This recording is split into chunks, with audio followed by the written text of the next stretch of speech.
我们看了那么多的深空天体，你最喜欢的是哪一个呢？我喜欢小飘飘昴星团。就是 M45是不是？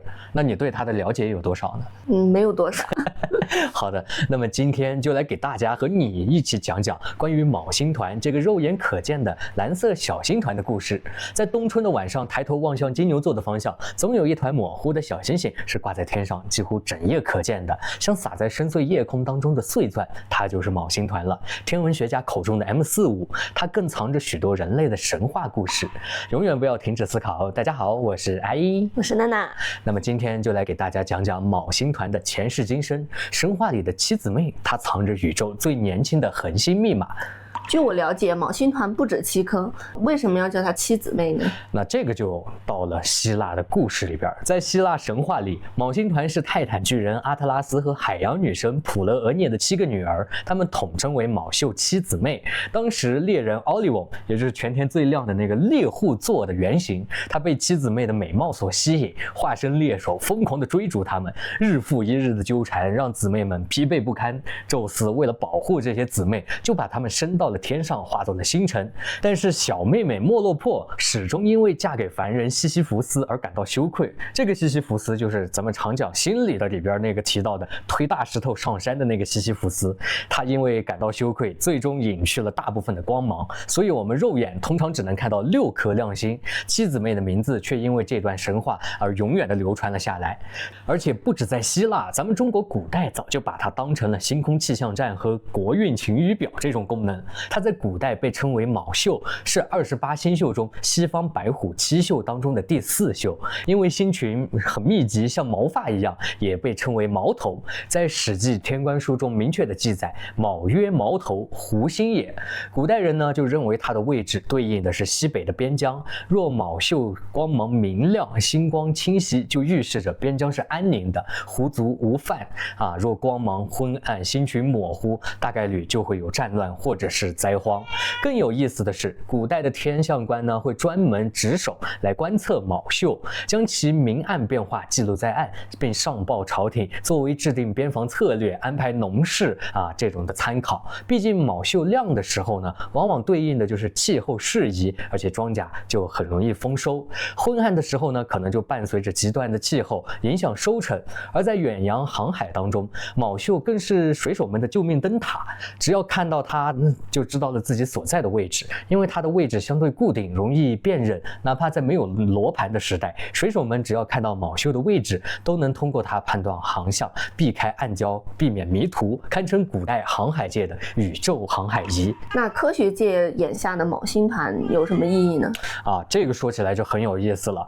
它是距离地球大约444光年的年轻疏散星团，诞生才1亿年，在宇宙里边，这个年纪相当等于人类的婴幼儿时期了。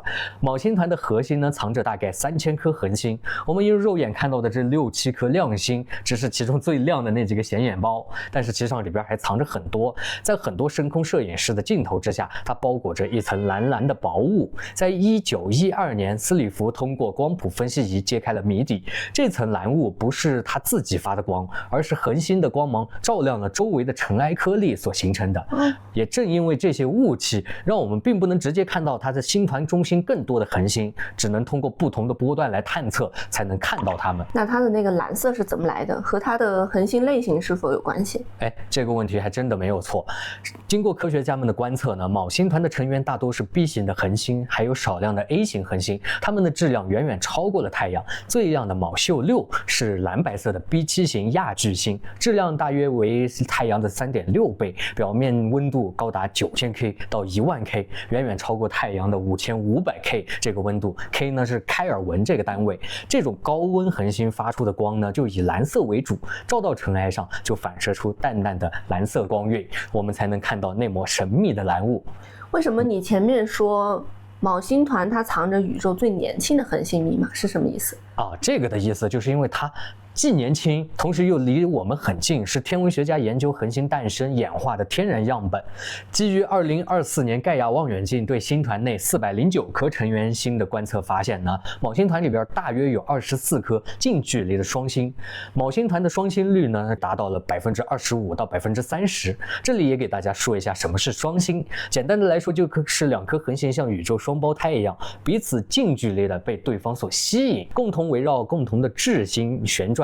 有的靠得极近，会互相传递物质，它们的轨道运动规律和质量直接相关。天文学家们只要精准地计算双星的轨道、周期、距离，就能反过来推算出恒星的质量和年龄，比研究单颗恒星更加的精准。然后通过分析昴星团恒星的碳氮比，我们能够清晰地判断一颗恒星是否进入了中年阶段，这让我们能够亲眼见证恒星从幼年烧青，然后到中年烧害的这种成长痕迹。更神奇的是，它可能还在孕育行星。天文学家们观测到部分恒星周围是有尘埃盘存在的，这就是形成行星所必备的原材料仓库。就像太阳系刚刚诞生初期的太阳星云一样的，尘埃会慢慢的碰撞聚集，最后形成行星。而且通过 TESS 卫星的观测数据呢，在类似昴星团的年轻星团里发现了热聚行星，这意味着昴星团里或许也有行星正在形成，未来可能诞生全新的行星系统。这对我们太阳系和地球来说意义是很重大的，它能帮我们还原我们太阳系诞生的一个过程，同时它也能让我们更清楚宇宙中行星系统的普遍性，为寻找地外生命呢提供线索。如果年轻星团里普遍都能形成行星的话，那宇宙中可能存在更多像地球一样的宜居行星。对我们普通人来说，昴星团有什么实用的价值吗？那首先就是它是一个天然的视力测试表，大家可以试试看。通常我们肉眼能看到6到7颗亮星，视力极佳的人呢能看到10颗以上。要是能看到15颗以上，那视力就堪比天文级了。而且它还能测天气，在夜空晴朗的时候，昴星团的蓝色星云是清晰可见的；要是模糊不清，那大概率就是要变天了。古代人就靠这招也可以判断天气。还有个有趣的天象，就是月掩昴星团，在本月就有一场，12月31号的晚上19点30分到21点30分左右，月亮会从昴星团的面前经过，但是因为这次的月亮是大月亮迎凸月，月光很强，肉眼几乎看不到昴星团。建议呢使用双筒望远镜或者是天文望远镜来观测，选择光污染少的郊区或者是山顶，效果更佳。之前听说昴星团它只有1亿年的历史，对。那这些数据准确吗？科学测量确实是在不断的修正当中的，但是以目前的数据精度已经算是很高了，把星团的年龄、距离的测量误差都缩小到了前所未有的程度。不过科学从来都不是绝对的事情。2025年有研究通过碳氮比的分析，认为部分恒星的年龄可能偏差大概是有500万年左右，但这只是细节的修正，主流结论呢还是有1亿年的年轻星团这个结论。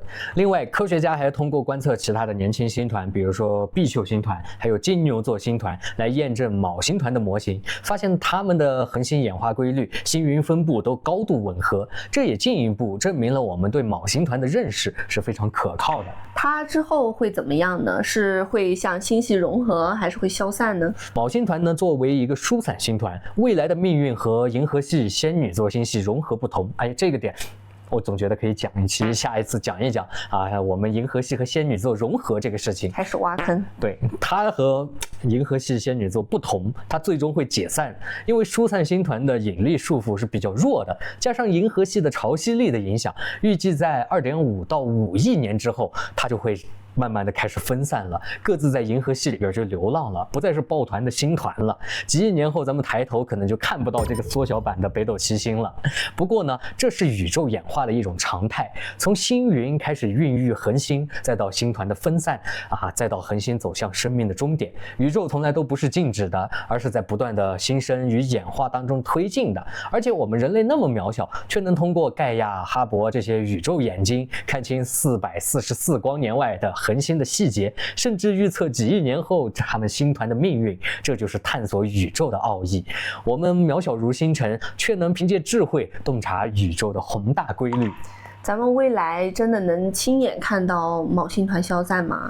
昴星团的消散，它得跨越几亿年的时间，人类文明才几千年，想要亲眼验证它，难度其实是非常大的。但是未来的人类或许能够通过更先进的技术，实现观测恒星的分散过程，甚至发射探测器之类的飞向它，近距离的观测这些年轻的恒星和可能存在的行星。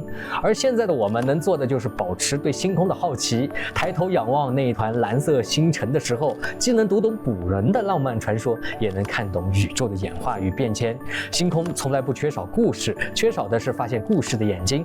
所以永远不要停止思考，让我们继续探索这个充满未知的宇宙。我们下期再见，拜拜。